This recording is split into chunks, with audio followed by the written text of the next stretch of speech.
our kids' lives. And I think probably during this pandemic, we have realized in a different way the importance of mental health and the things that keep us mentally healthy. So I'm going to talk about today a variety of different things related to mental health, but just this idea of like, let's pay a little bit more attention to this in our own lives and our kids' lives. So goals for today, my goals are let's interact. So feel free to ask questions along the way. I am here to hopefully give you information that is most helpful to you. And so being able to answer your questions and give you information that is most helpful to you is what I am hoping to do. And the main objective for today is just understanding something different, maybe about your mental health and your kids' mental health and how you can approach it in a way that's going to be most helpful for you. Carl Rogers is a psychologist who has passed away, but was one of the fathers of one of the main movements in psychology. Love a lot of his stuff. You're going to see a couple of quotes from him today, but I love this quote. People are just as wonderful as sunsets if you let them be. When I look at a sunset, I don't find myself saying, soften the orange a bit. On the right hand corner, I don't try to control a sunset. I just watch with awe as it unfolds. So as a parent myself, I try to remember this quote often, just trying to watch with awe as my children's development unfolds. But sometimes that's so hard. And it's hard to know what is normal behaviors versus what's a cause for concern and the best way to support that. So we're going to maybe try to untease that today. And then regardless if it's normal behavior or if it's cause for concern, what are those things you can do to make sure that your kid is having great mental health and you're doing some of those things to support it. So just a little bit about me. So you look at this lovely picture. This is a picture of me and my family. I have 4 older brothers. I often joke that the reason I became a clinical psychologist is because I was learning how to cope with these 4 human beings. My 2 older brothers there are in the 80s rocking those awesome perms. But, you know, I grew up in my family and mental health wasn't something we like talked about ever, which I think is probably not that uncommon for most of us who grew up in the 80s and the 90s. But over time, I became very interested in how do human beings develop and what is healthy development, what is not healthy development, and what is the best way that we can navigate that. So my family is a huge motivator for me. But over the last 15 years, I have worked with a variety of teenagers. And it's kind of been my passion to work with them and just understanding like what is the best way of development for teen mental health. I have a couple of my own kiddos, but my brothers all have kids and they are all in their teenage years or past. And so it's just been a real passion of mine to be able to do this work and see people in my own life grow and try to navigate this stuff as a parent as well. So just a little bit about me. I've more specifically been at Children's Hospital for the last 5 years, working with teens who have depression, anxiety, and suicidal ideation. So just a bit about me. All right, so let's just talk for a second about pediatric mental health and give you some information about what the landscape looks like. So in terms of kids' mental health, it's really honestly a much bigger problem than most of us realize. It's called the 20/20 problem. So 1 in 5 kids have a mental illness, and usually that manifests by the age of 14. However, the length of time between a kid manifest problems of having a mental disorder and the time that they get help is 5 to 7 years. So that's a problem. Why they call it the 20/20 problem. So the first 20 is that 20% of kids have a mental health issue. The second 20 part is only 20% of those kids actually ever get help for that, which is a little bit crazy if you think about that. If we had any other type of health problem that, you know, a quarter of our kids were like experiencing and most of them weren't getting help for, we might do something more about that as a society. So mental health issues are something that is something that we just deal with. So either somebody in your family or somebody in your extended family or somebody in your neighborhood, absolutely they have a kid who has a mental health problem. It's just one of those things. It's neither good nor bad. It's just something that happens. A couple of other things I think are really interesting is that pediatric mental illness costs us $247 billion a year. So we're not treating these things. There's lots of things that come into play. So this is an issue, and this is something that we should be paying attention to, and that matters a lot.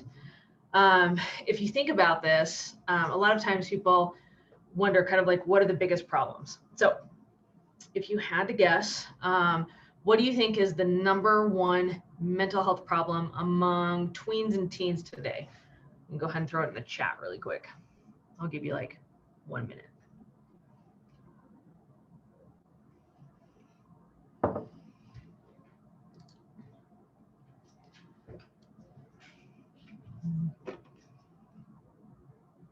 All right, we got a lot of anxiety, depression. So since those are all coming in, you're exactly right. So anxiety is actually the #1 disorder that we see in kids, followed very closely by depression. We were seeing rates of anywhere from 10 to 12% of the teen population experiencing a major depressive episode or anxiety before the pandemic. Those numbers, as far as we can tell from our most recent data, have doubled because of the pandemic. Okay, so we're looking at about half of kids saying they're having significant issues related to anxiety or depression as a result of the pandemic. So anxiety and depression are huge, huge problems. The other things on this list are also big problems, but the anxiety and depression are a huge thing that we're dealing with. Probably what I think is most interesting is there's about 3 million kids currently who are from the ages of 12 to 17 who have a major depressive or who experience a major depressive episode.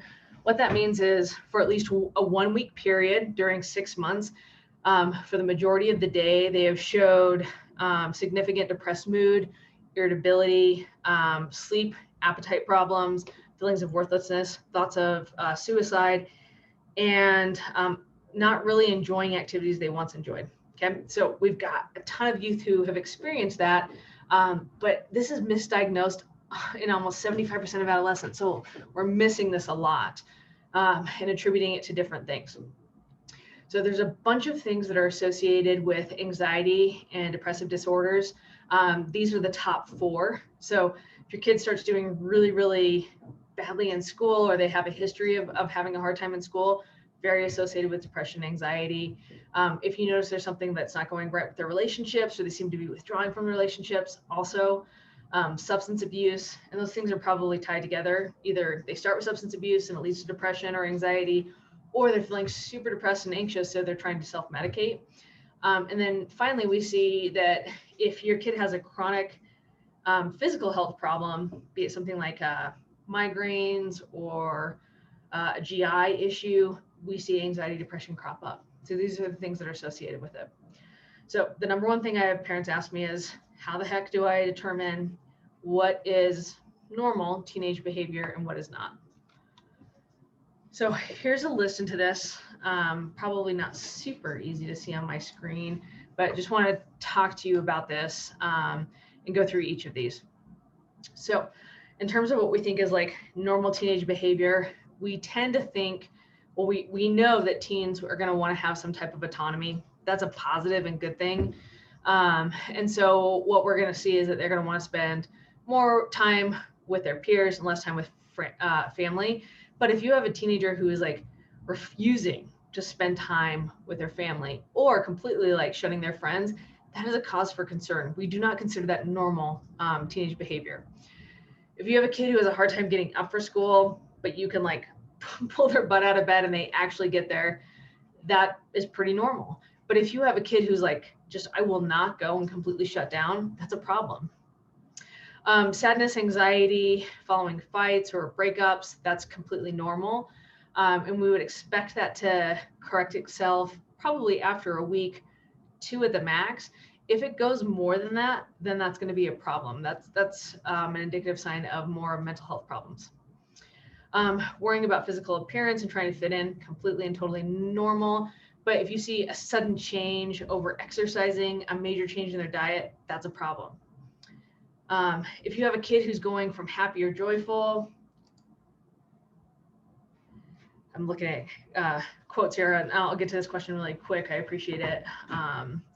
But if you have a kid who's being happy and joyful to being sad, preoccupied, irritable, angry, that's normal. But if you see those moods like rapidly switching within like a day, and that's happening for multiple weeks, that's going to be a problem, especially if you start seeing changes in their sleep, and that increased irritability, that things just set them off all the time. And then finally, being argumentative, skeptical, questioning, doubting, thinking you don't know what you're talking about. Why are you raising me the way you're raising me? No good, rotten kids. Ungrateful is what I say. That's totally normal. But if you see something that is kind of different, so they're just like being too nice, just completely agreeable, never arguing, or just this constant escalation of arguments, that's a problem. And we would flag that as, hey, maybe there's something going on here. Gerard asked a really great question. Are you seeing eating disorders during this pandemic? So definitely we are starting to see eating disorder rates rise. And I think that's absolutely something that is on our radar. We haven't got official numbers on that, but just anecdotally, I've seen that here at the hospital, that we have had kids related to the pandemic trying to have something they can control, that we're starting to see more problems with disordered eating than we typically would. So thank you. There's also a good question about understanding like the importance of sleep. And I'm going to talk about that. So I'm going to like hold that question off for just a second and go through a couple of slides, and we're going to talk about sleep.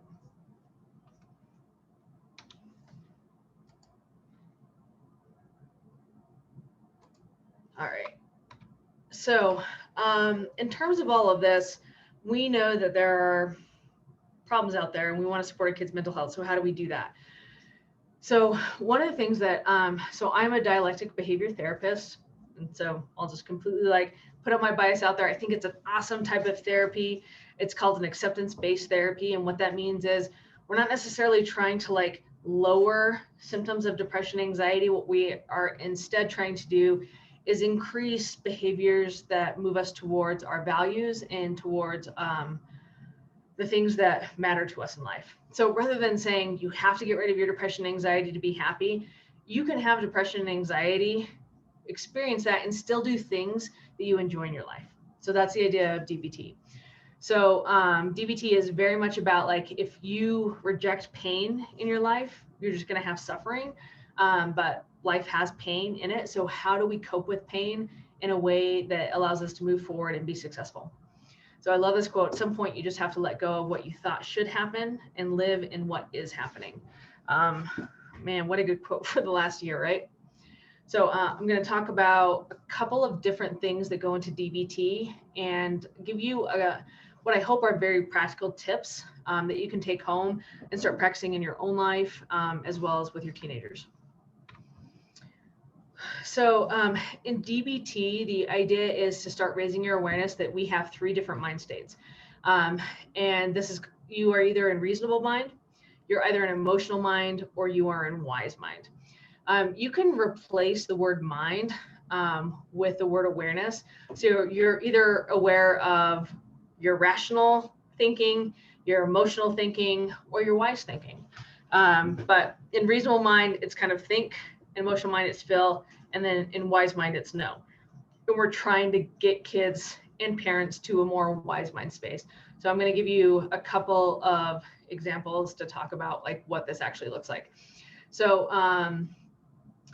if you think about, I'm trying to give some examples. So like Star Trek, hopefully some of you are Star Trek fans. Mr. Spock is rational mind or reasonable mind. It's all logical. Captain Kirk is, let's just jump in and do whatever we need to. And then the idea is there kind of a middle ground to that where I can honor my emotions, but also look at the facts and see things. So for example, if I were to go to the grocery store, if I were completely in reasonable mind, I would know that I just need to buy food that's good for my health and my nutrition. So even though I really like Mountain Dew and I really like Captain Crunch cereal, that's not very good for me. So I'm just going to buy broccoli and quinoa. And I apologize to people who love broccoli and quinoa. They're great things, they're not my things. But I might just buy the things that are quote unquote good for me because that's all I need for my nutrition. If I came in my emotional mind, all I would buy is the Mountain Dew, the Captain Crunch cereal, the cheese spray that I can spray in my mouth. It feels good. I'm getting that nutrition that way. My wise mind would say, hey, you need some fruits and vegetables and you need to balance your diet.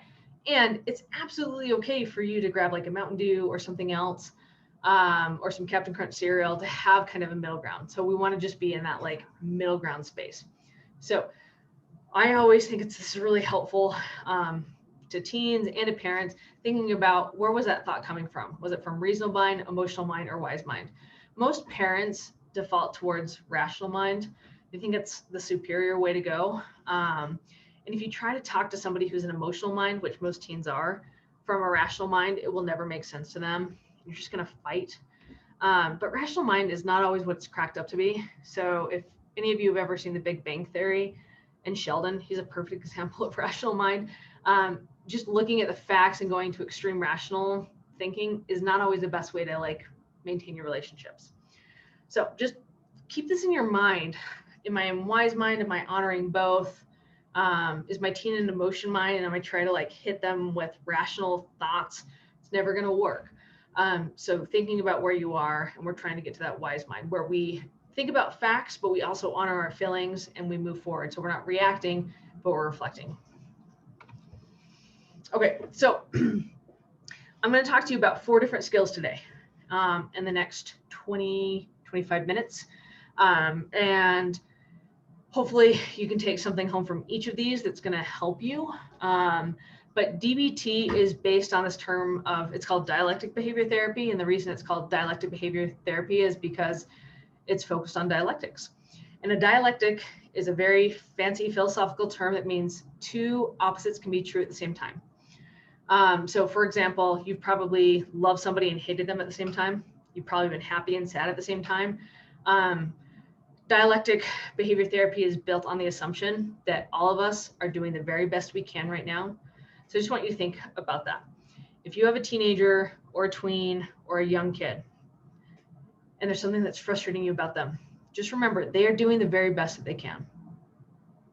Just stop, full stop. They're doing the very, very best they can.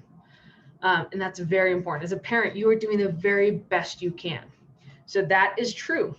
And there's still things we can do to help our lives be more effective. Both can be true. We can be doing our best, and there's still things we can do to make our life more effective. So the first that I'm going to talk to you about is what are some of the things we can do to work on that change part? And then when there are things we can't change, how do we just accept it? So acceptance and change. So I'm going to talk to you about a couple of skills: emotional regulation, interpersonal effectiveness, and then we're going to switch over to mindfulness and distress tolerance. Cool. All right, so here we go.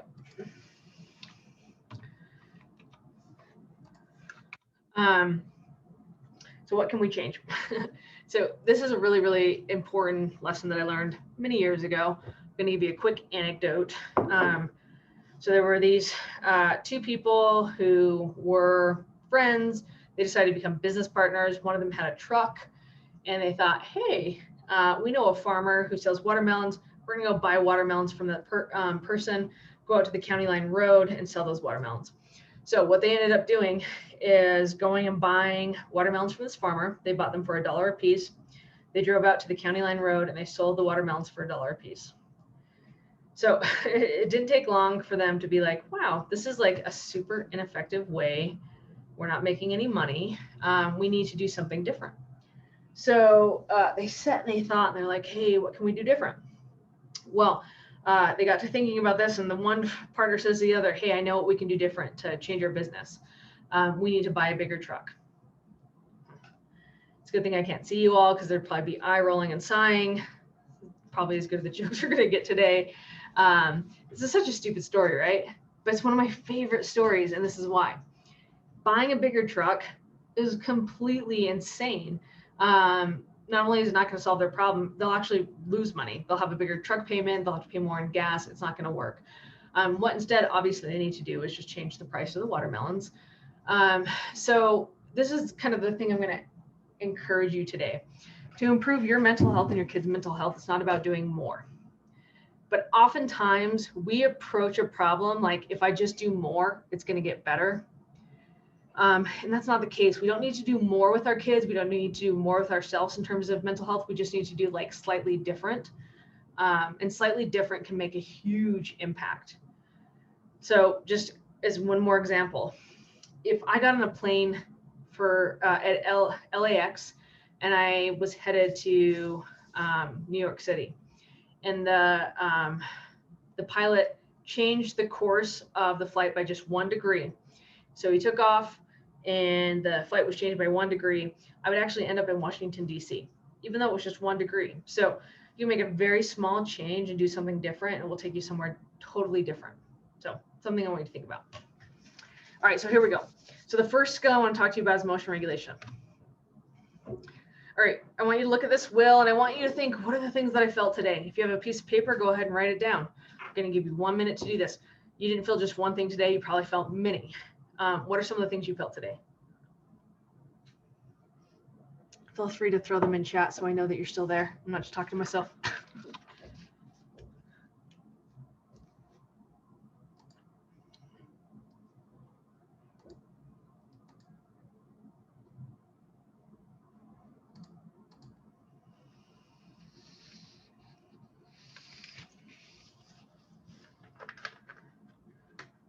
Awesome.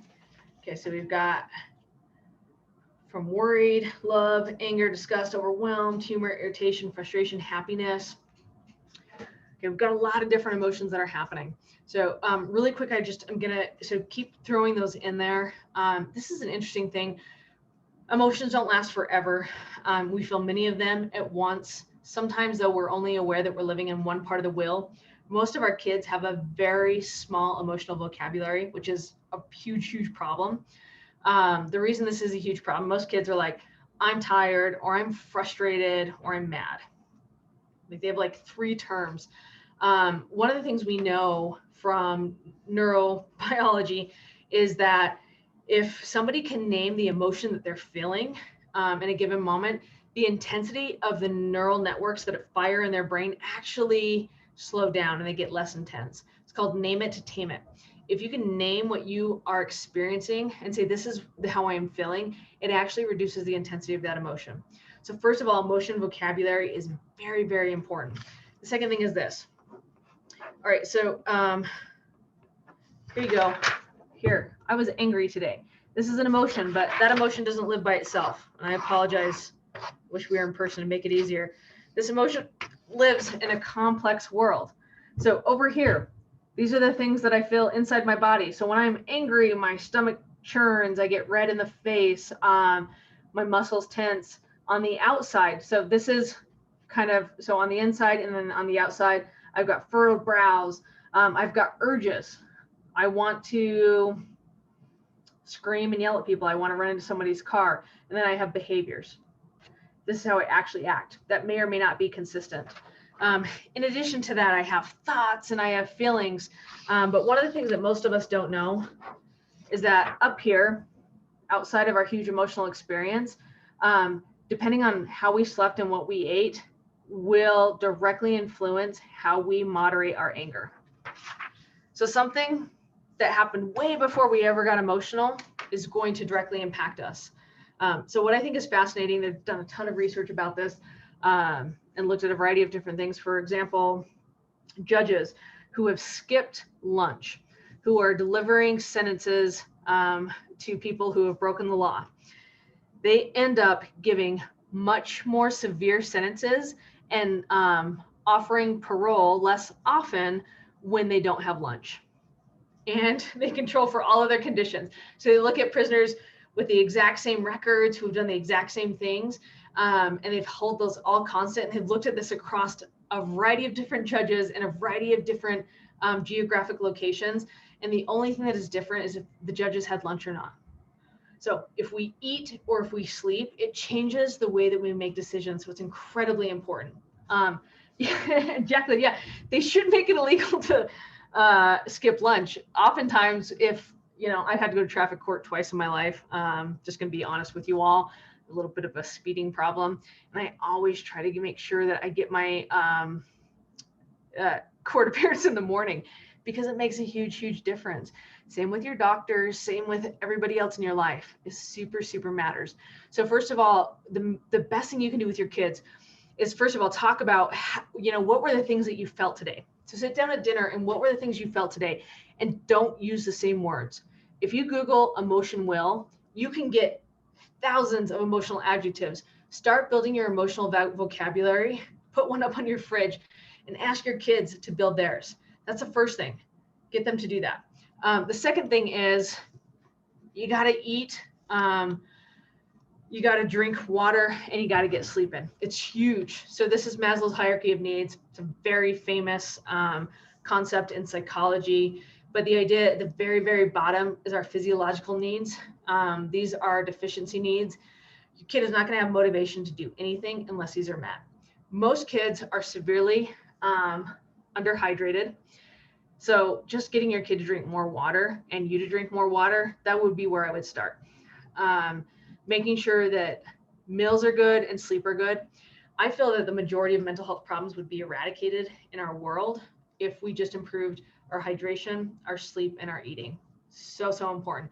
So if you leave with anything today, how do I improve this stuff with my kid? Now, I know some of you are like, my kid is never going to eat breakfast. They just haven't, and it's this huge obstacle.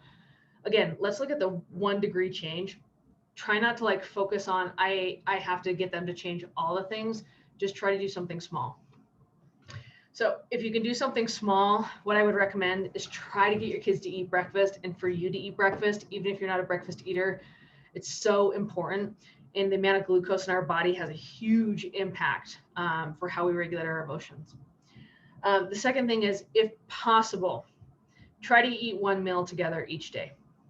It's a very important thing. There's a lot of good research that improves a lot of positive things in your kid's life and your life if you're able to do that.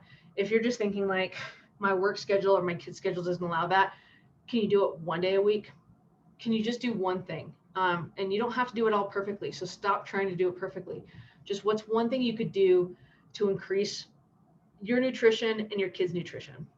Don't worry about having the perfect meals, the most nutritious meals. Just start by eating. If eating is too hard, just do hydration. Just work on, let's just increase and get 1 more glass of water in a day.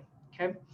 The last thing is have a consistent bedtime and wake up time. So this was a question, how do I get my teen to understand the importance of sleep? Sleep is probably the most important thing in all of our lives. And it is very difficult to get teens to understand the importance of that. One of the things I would say is the more you can attach rewards to your teen's sleeping behavior, the better. A lot of times people are like, isn't that a bribe? Not necessarily. I wouldn't come to work unless I got a paycheck.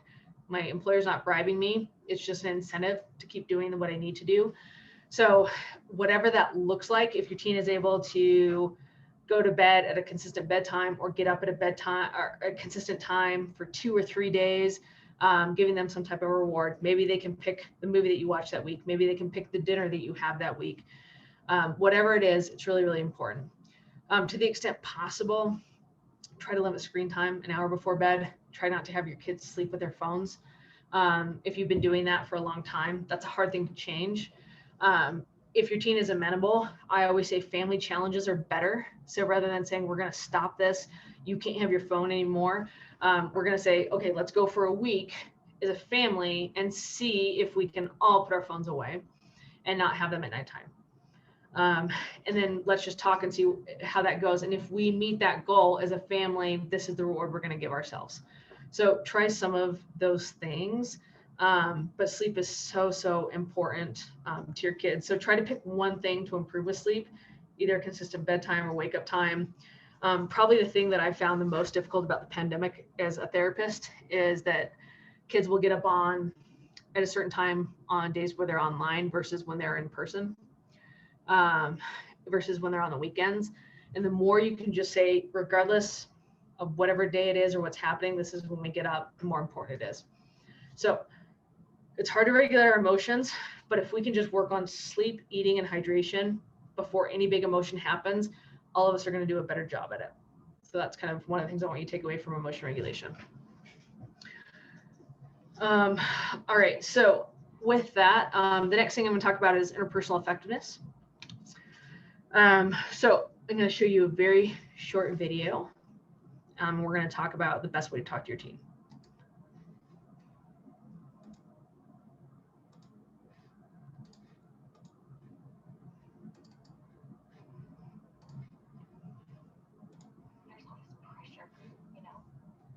Can you hear it? Sometimes it feels like it's right up on me. And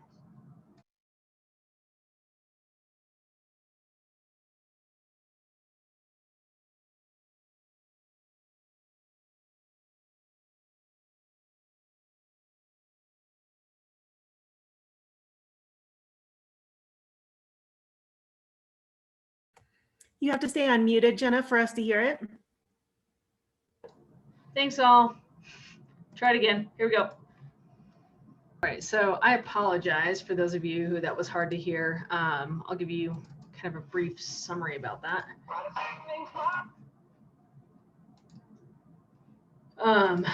Okay, can you still see my presenter view? Hopefully, I'll just assume you can. Okay, so for those of you, I apologize. We'll send out the video, but you know, basically she's saying I've got this pounding in my head, and this is awful, and all my sweaters have snags in them, and then it zooms out and you see she's got a nail in her head, and this significant other is saying, you know, maybe if we just took out that nail, things would be better. And it was like, you're not even listening to me. You know, this is not about the nail. And I just need you to listen to me. And finally he says, wow, that sounds really hard. And she was like, yes, it's really, really hard. Thank you. They go to kiss and she hits the nail on the head. So the reason I bring this up is one of the most important things we can do for our kids. This is called interpersonal effectiveness. We don't call it social skills. We call it, how do you be effective in relating to another human being? Validate your teens. Every time you want to solve their problem, tell them why they're wrong, tell them what they need to do, stop it.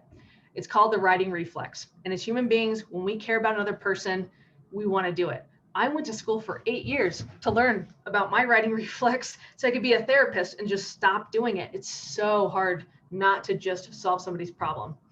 But here's the thing.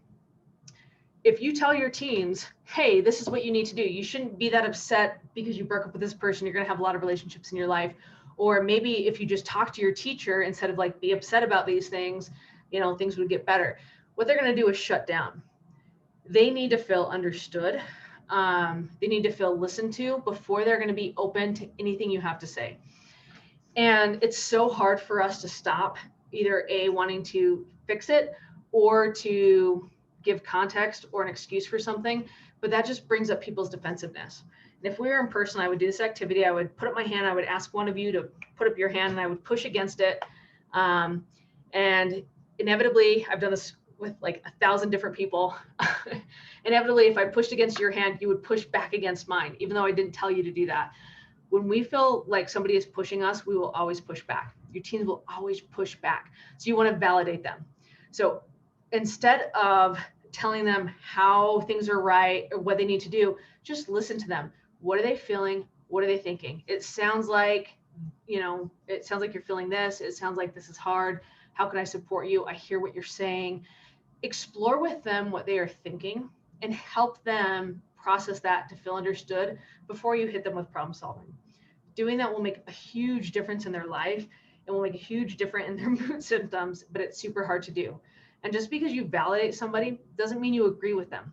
It just means you're saying, I see your perspective and what's valid about it, even if I don't agree. One quick example about how well this can work in life. So I promised my wife I was going to do the dishes this last week, and then I just got busy and the dishes like stayed in the sink for like 3 days. And a couple of days ago, I was like, I promise I will definitely do the dishes today. And then something came up and I got busy. So I come home and I can tell she's really upset. And so the first thing she says is like, I can't believe you didn't do the dishes. Well, what I wanted to hit her back with is all the reasons why I couldn't have done the dishes because I'm really busy and all these other things. But instead I validated and I said, must be really frustrating when somebody says they're going to do something and then they don't. And she went to like yell at me and she was like, yeah, no, it is really frustrating. And I was like, yeah, it makes sense. Like, you relied on me. You asked me to do something and I let you down. She was like, yes, that is how I'm feeling. And instead of getting in a huge argument, it just diffused it. It works so well. It's almost like magic. So try it. Next time your kid is talking and you want to correct them, tell them why they're wrong, fix it, explain things, don't. Validate what they're saying. What is the kernel of truth in their perspective? What is hard about it? Doesn't matter if you agree with it or not, just what's valid. Okay, so try that. Okay, so we're almost to the last part of the presentation. So a couple more skills I just want to talk to you about. This is the acceptance part. I love this. So before you judge somebody, walk a mile in their shoes. After that, who cares? They're all a mile away and you've got their shoes. All right, so you've probably heard of mindfulness. It's like a very big buzz thing today. Some people love it. Some people are like, I hate mindfulness. Mindfulness is nothing other than paying attention on purpose. Depression lives when your mind completely and totally lives back here in the past and ruminating again of like what I should have done. Anxiety is where your mind lives in the future. Oh my gosh, what's going to happen? Instead, what we try to do is what's happening right now in the present moment, and we try to ground ourselves.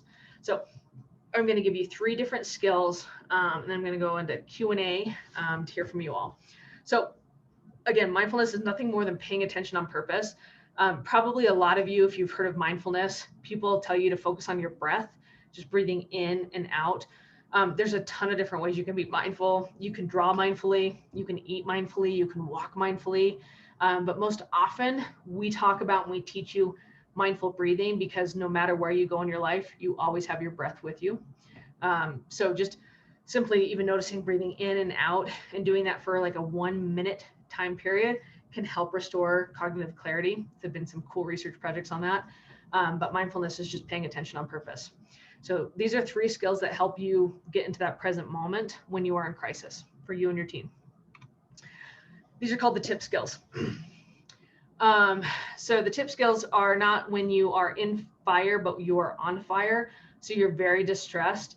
What can you do different? So a couple of different things. The first, which is a very helpful one, is just changing the temperature. So when you are in a ton of distress, your teen is in a ton of distress, being able to submerge your face in cold water actually kicks in your parasympathetic system, which is your calming system in your body. Having cold hit right here, it triggers what's called the mammalian dive reflex, and it calms the whole entire body. So this is a very helpful thing. Sometimes you will maybe hear like kids when they're really in distress, they want to like hold ice packs. If you can have an ice pack in your house and just have them like put it up right here. So a lot of kids that we have who self-harm, we'll have them hold cold packs and we'll put them on their face because that helps calm their whole body down. So it's a very simple thing, but like if you've ever had a bad meeting, you've ever had an intense conversation with your kid where you screamed at each other, grab an ice pack, splash some cold water on your face. Ideally, putting your face in an ice bucket of cold water for 30 seconds is the best way to reset yourself, but something really, really important.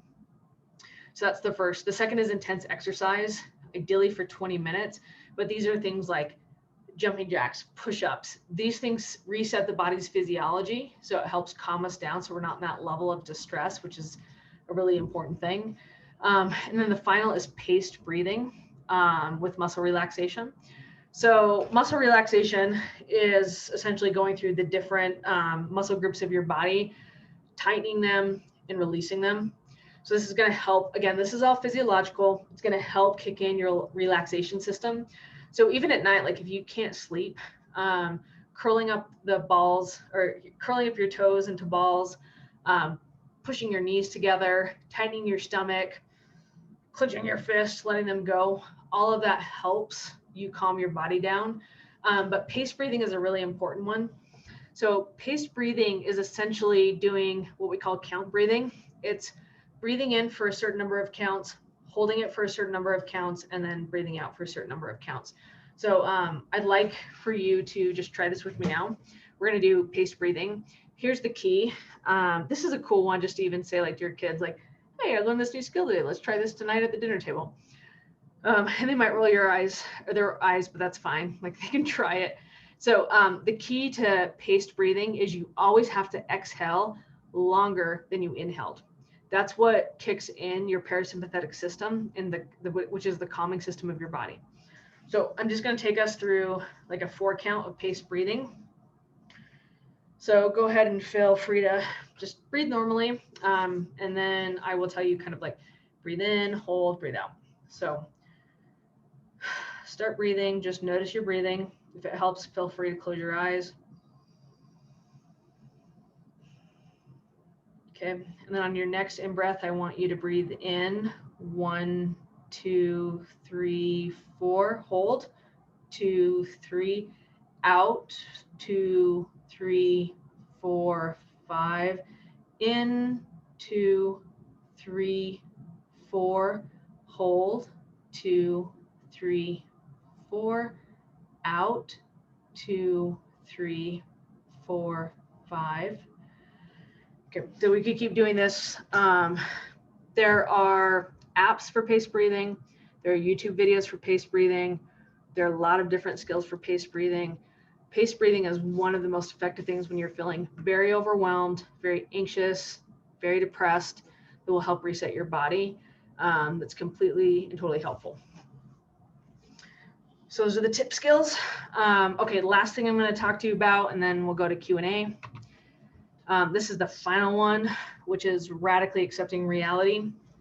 So I think this is like really helpful for the pandemic, but this is one of the best distress tolerance skills. This is a great thing to teach your kids. When you come up to a problem, there's a couple ways that you can address it.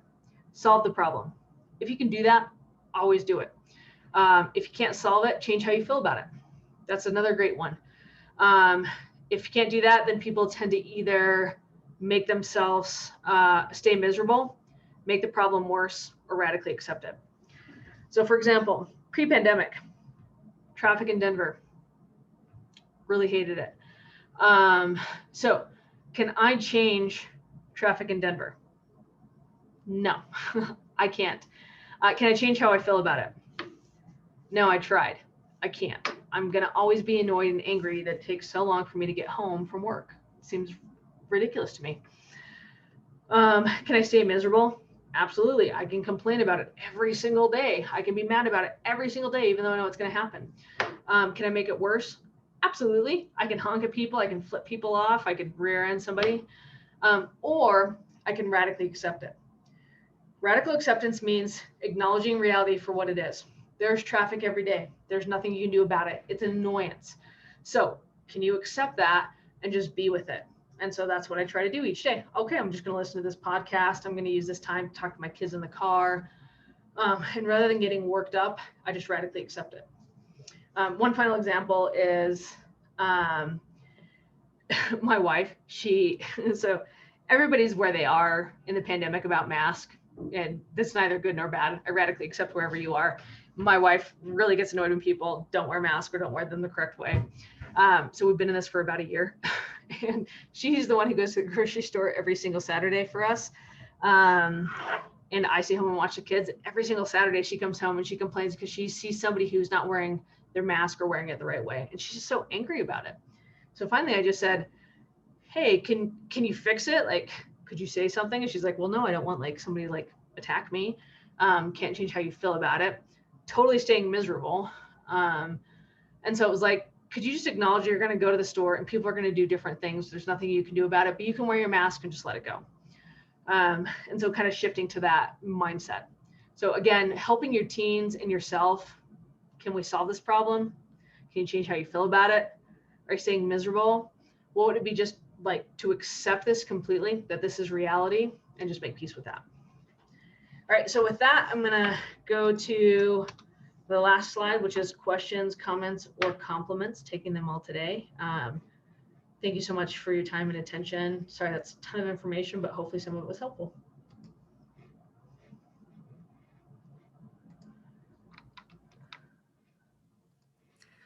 All right, everyone, if you've got questions, go ahead and put them in the Q&A. And Dr. Glover, I think there is one in there now, if you want to start with that one. Yep. This is a really good one. So I think in terms of like, how do I encourage my teen to see a counselor or therapist? First of all, I would just have like an open conversation of like, hey, I'm concerned about you And I think you're dealing with a lot, and I think you deserve to be able to talk to somebody about it. What are your fears about that? What would you like about that? What would you dislike about it? And just having that conversation. And then also saying, look, I'm your parent and I'm responsible for taking care of you. And if you had strep throat, if you had a broken leg, I would take you to see a doctor. And you're not well right now. Like, you're dealing with anxiety and you need to go see a doctor. You can see them for 1 or 2 times. You make your own decision, but I care about you and I want you to have somebody to talk to. I have found that to be very, very helpful for parents to just, first of all, explore why or why not a kid might be opposed or worried about going to therapy. And then saying from there, like, we're going to go and we're just going to see what this is about. And it's important for me to take care of your health. Right, Sherry had a question. They say that kids need structure in these times. How do you know when to ease up on the rules and structure to give them a break in coping with stress? Really good question. Just try to keep like 2 or 3 anchors in your day. So for example, like it is not, so when I say I have kids, I do have kids, but I have a 1 and a 3-year-old. So it's like different than probably many of you. And yes, it's not my ideal for my 3-year-old to like be watching Paw Patrol for many, many hours. And sometimes if daycare is shut down and I have to work, that's just a reality. But what you want to do is, so maybe they're going to be on screens more often than you like, but can they get up at the same time? Can they have breakfast and get dressed and keep just some of like the regular hygiene activities? Always keep those as a structure. They should get up at the same time. They should be expected to eat. They should be expected to dress or take showers. All those things are important. The other stuff, maybe you can ease up on. Maybe they have more screen time than usual. Maybe they have more snacks than usual, whatever it is. But just try to keep those eating and dressing and sleeping times as consistent as possible. Okay, teens missing activity like swimming, having the feat of going back or forth. I do think that there are a lot of kids who have fears about going back and doing things, especially as like the world starts getting going again. One of the most important things to do is just to encourage your kids to say, hey, we are going to do this. And even if you completely melt down, even if you cry, even if you go completely off the rails, that's okay. We're still going to do this. One of the things that happens with anxiety is kids' anxiety goes up, and there's something called experiential avoidance. So if we don't make them go to swimming or school or whatever, anxiety immediately goes down. And then the next time they go up to that activity, it goes up even more. So just having kids saying like, look, I know this is very hard and I want you to do it. And even if it doesn't go well, I'll be here to support you through it. Which is a very hard thing to do, but it's like giving them permission to fail, giving them permission to fall apart and saying, we're going to do it anyway is very helpful. There's a question about Xbox usage increasing. We usually limit time on it, but it's kind of the only socialization they get. I feel like we're in between a rock and a hard place. It's okay. Your kids are going to be on screens more often, and socialization is really important. Here's the thing. The reason screens are bad is because it does 2 things. It takes them away from face-to-face interaction with other human beings, and it takes them away from physical activity. Both of those things are incredibly important for kids. So it is fine if your kid is playing Xbox a lot more than usual, especially if they're interacting with peers, but you still want to shoot for that 30 to 60 minutes a day of them getting some type of physical activity and having some time face-to-face with you and other family members to talk. So if they're still able to do that, cool. If the Xbox or the TV or the internet is getting in the way of that 30 to 60 minutes of physical activity and the face-to-face stuff, that's when you need to cut it off. So try to balance it that way, but they're just going to be on screens more, and that's okay. These practices will work for school-age kids. I think you have to modify it just a little bit, but you can still use validation with school-age kids. You can still teach school-age kids how to like name their emotions, making sure they have a consistent schedule and getting those skills in, having them do physical activity or paced breathing. A lot of times with like school-age kids, we'll have them go to the store and just buy like a $1 bubble and have them practice blowing bubbles once a day. That helps with just the breathing. So a very simple thing, or practice like blowing out birthday candles. So there are ways you can adapt it, but all of these skills work really great for younger kids too. And that's a great time to practice them. I'm trying to keep up. All right, so the next question, make sure I'm getting them. How do we help redirect our 13-year-old spend less time online with her friend group? That seems to be a drag on our mental health and well-being with the topics they discuss. That's so hard. Probably there's not like a right or wrong. What I would say is the more that you can build in like family traditions on a weekly basis of where there's just Friday night from 5 o'clock on, we have no screens, and they just have those automatic breaks. That's very helpful. Second of all, asking like, hey, what are you talking to your friends about? Like, what are your friends struggling with? What are you struggling with? And trying to have that conversation. In general, don't take away tech from teens. It tends to tank their mental health. But that doesn't mean that you can't have some kind of boundaries around it. But I think just asking a lot about it, and then just trying to have some tech-free times, like especially big chunks, like a Friday afternoon or Saturday morning, where it's just dedicated family time, is a good way to help moderate some of that stuff. Let's see. Cool. How to handle a daughter that basically ignores her parents' opinions and tell us to let her live her life and we cannot control her. Kids, they suck. That's so hard. The validation thing is like, you know, I always joke that I am so good at working with teenagers, but as soon as my kids become teens, I'm going to be terrible at it. So Brenda, like the more that you can just validate, like, yep, you have a better idea of how to live your life. We're out of touch with some of the things that you're struggling with.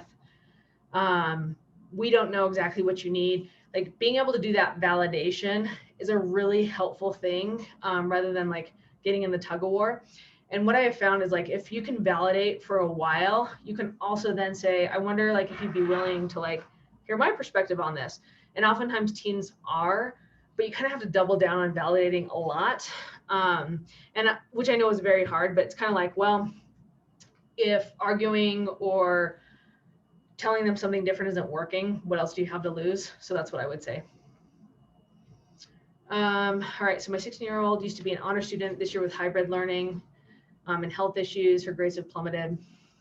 We've seen a therapist and she doesn't want to see anymore. I'm frustrated and lost her changes.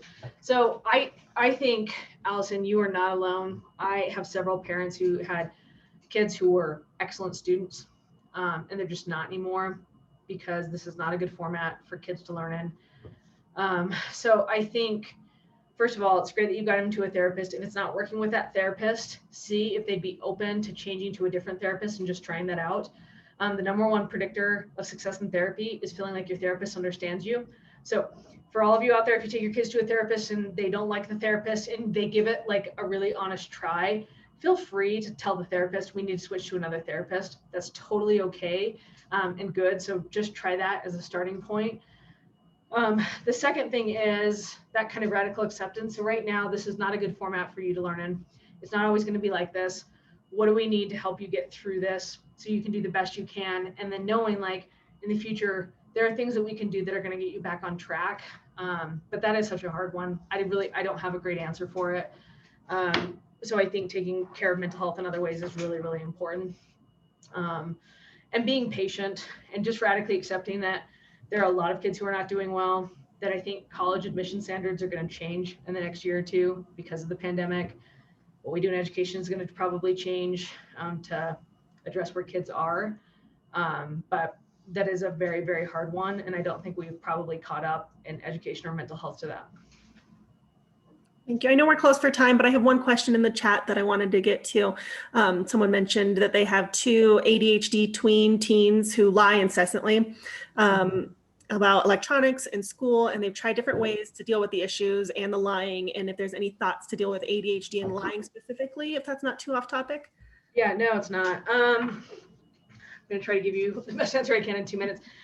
So for all teens, especially kids with ADHD, consequences are all about how quickly they happen and how long they last.